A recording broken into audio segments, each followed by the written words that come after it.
Hey everybody, Quilt Marina. I'm sorry, that's Mello. This is Carmelo. So we're moving on into our illusion block or shadow block, whatever you want to call it. And I showed you in the last video how to make a crumb block, right? So now I'm gonna show you how to make the shadow behind it that goes on, the background. Okay, so I'm using this color right here. I'm using red. This red, it's like a sunfire red, I guess, and black. Okay, so the block, when you get done with it, will look like this. I'm sorry, look at that. Irish pennants all over. I'm sorry. Okay, so this is the shadow, right? Now, you don't have to go with black, okay? The last one I did in gray. I've done one with white as the shadow. Use your own imagination, all right? There's no rules to it. Hey, we're videoing here, okay? So just go with what you want to know or what you know, okay? So I'm using the red and I'm using the black. I thought it would be great, but you can go with solids. It's up to you. But you want to make the shadow completely opposite of what the rest of the quilt color is, okay? Now, so since I've been cutting my crumb blocks since I've started quilting, and they're all 6.5 inches. So you got to do a little bit of measuring, okay? Not my forte. All right, but in order to get a nice square shadow block, I'm going with a 5 3/4 inch and a 7.5 inch strip, okay? I'm going with 2 inches. They're going to be 2 inches wide. You can go with less. You can go 1.5. It doesn't matter, all right? Go with what you know, all right? No rules. Your quilt winner, your rules. So I went with 2.5 inch wide, all right? So the short side, that's going to be my 5 3/4, all right? And the long side is it's going to be my 7 1/4. I'm sorry, 7 1/4 right here. All right. Now the squares that match, that will, continue your color from the rest of your fabric onto the shadow or illusion block. I went with this distance right here is going to be 1.5 inches. Okay. 1.5 inches, but still 2 inches wide. Okay. So I've got some pre-cuts here. So I want to show you how we attach this stuff. Okay. So I've got a pre-cut here of a 2 inch wide strip of my red. All right, so I'm just gonna measure a quick 1.5 inch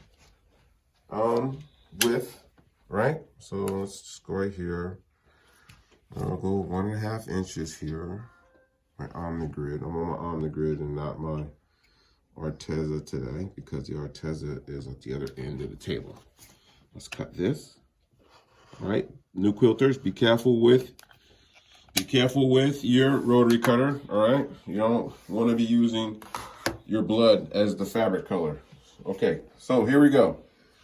So all I'm going to do now is I'm just going to put right sides facing, right? So on this fabric that I have, it tells me what the wrong side is. Okay, see how it's like fiery red in there and kind of a little yellowish a little bit.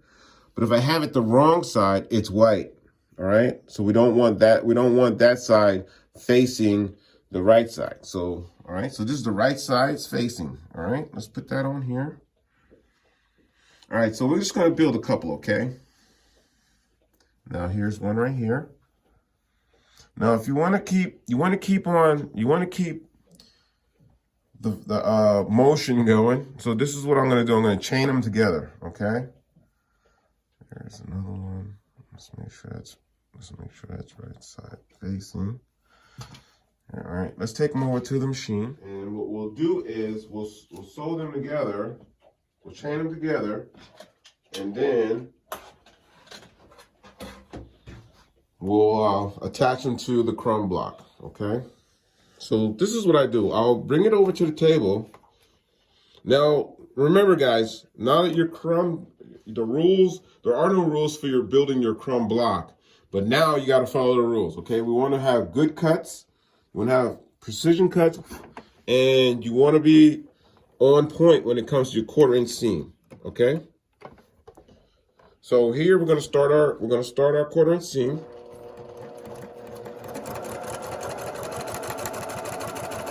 Right here I'll stop. Okay, let's put the next one in. Okay, we're just gonna chain them together. All right, 1/4 inch seam. So here is where I'm like paying attention, because these measurements are gonna come in at the end when you're putting them together on your quilt. When you add the strips together and you're putting your sashing on and your border on, it's gonna show, okay?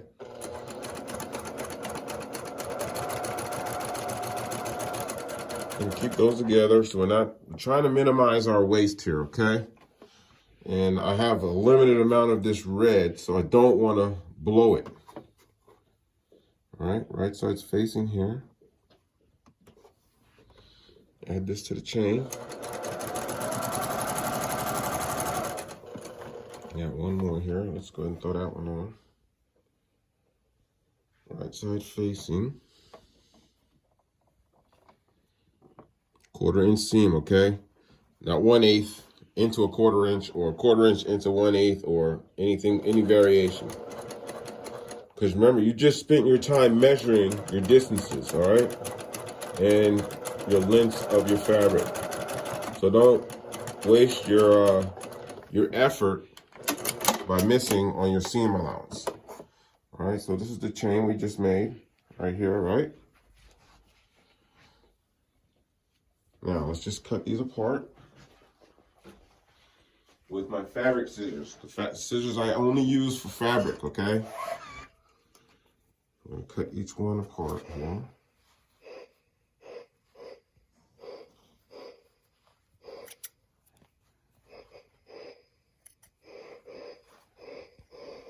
That's my iron. It's itching to go, okay? All right, so now that we have them apart, let's open them up. Let's press that seam. Let's open it up here.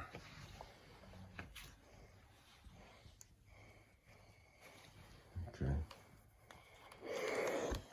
Open that up. Open this up. That one up. Okay, so let's open this one up here. Okay, so you know what's next, right? So we're just gonna put them onto a block. So we have a block here, one of my crumb blocks. Okay. Let me grab another one because I want to show you a fabric that I really love. I like it a lot. And it was like a red. Of course, now that I'm looking for it, I won't find it. But it was this red fabric, and it had like these, not flowers. They were kind of like flowers a little bit, but oh man, I loved using that fabric. And oh, here it is. This is one of them right here. This square right here had it in it, but man, I love that. It was like, it looked, oh, here's an even better one right here. Look at that. I'm sorry, I'm getting off point here. I'm sorry. But look at that. That fabric was so cool. I loved using that fabric. I used that fabric on a quilt that I built for my dad. But man, I got to get some more of that. And, you know, wouldn't it? It's always the story, too. I go back, I look for the fabric. I'm like, I go in the store. I'm like, man, when I go in there, I'm buying all of it. So I get in there and I ask for it and I'm looking for it, I can't find it. And I'm like, I had a little piece of it and she said, yeah, we sold out of it and I haven't seen it since. But anyway, I digress. Let's go ahead and make our block here. All right, so let's grab a 5. All right, so this one, see that? We're just gonna put that on there, right? So let's go ahead and right side's facing, new quilters. Ask me how I am. Put that right side on there, here. All right, 1/4 inch seam, right? We're gonna be on point here, okay? Let's start, let's go ahead and back stitch there. Yeah, because on this one, I go slow, okay? Because I don't wanna, and also you have to pay attention to new quilters because remember, it's a crumb block. So all throughout the block, you'll have seams, mounds, ridges, intersections, and it could throw off your needle a little bit, okay? So let's go ahead and take your time here. Put that on there. open this up here. Cut that. Lift up my foot here. I'm going to press the seam and open it up. Let's press our seam. Open this up here. All right, so now we're going to grab a 7. All right. All right, so look, now you have to pay attention because the way the block lays is like this. Everything is to the left, all right? To the left, all right? Left side and bottom, left side and bottom, okay? Can't do it like this, all right? Because you know what? You probably could. You probably could go the other way, but I'm not going that way. We're going this way, okay? It is a shadow, so you could make the shadow go in the direction that you want, okay? All right, so let's put this on here. Remember, you got to pay attention, okay? Nice and slow. Because you don't know, with chrome blocks, you have seams everywhere and they're going in all directions. And it's real easy to throw you off your 1/4" seam. If you get thrown off, no worries. Just come back, all right? Get your trusty dusty seam ripper and have at it. Or send it to me. I have vast experience in seam ripping, okay?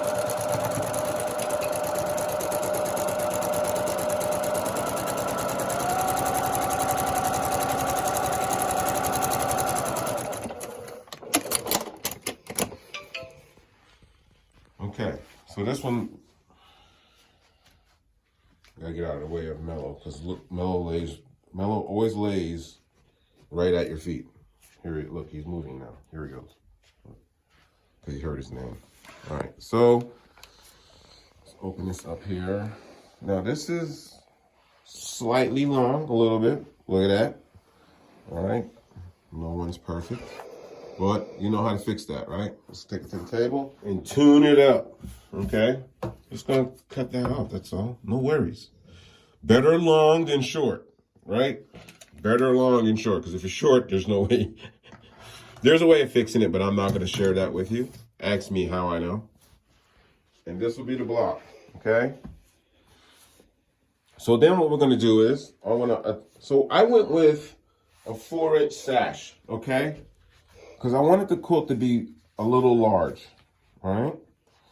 So I'm going with a 4" sash in between, and then between top to bottom, it'll be a 4" sash too, all right? But I wanted to go at 4 inches because I wanted it to be a very large quilt. So when you go in between, this will be what will turn out with the 4 inches in between, okay? Now you can go with any length you want, all right? There's no rules to this, but I'm going with 4 because I want this thing to stretch out a little bit. I have about 60 of these, but I'll probably use only about maybe 50. I'll probably use 50 of them, and that should make a pretty large quilt, okay?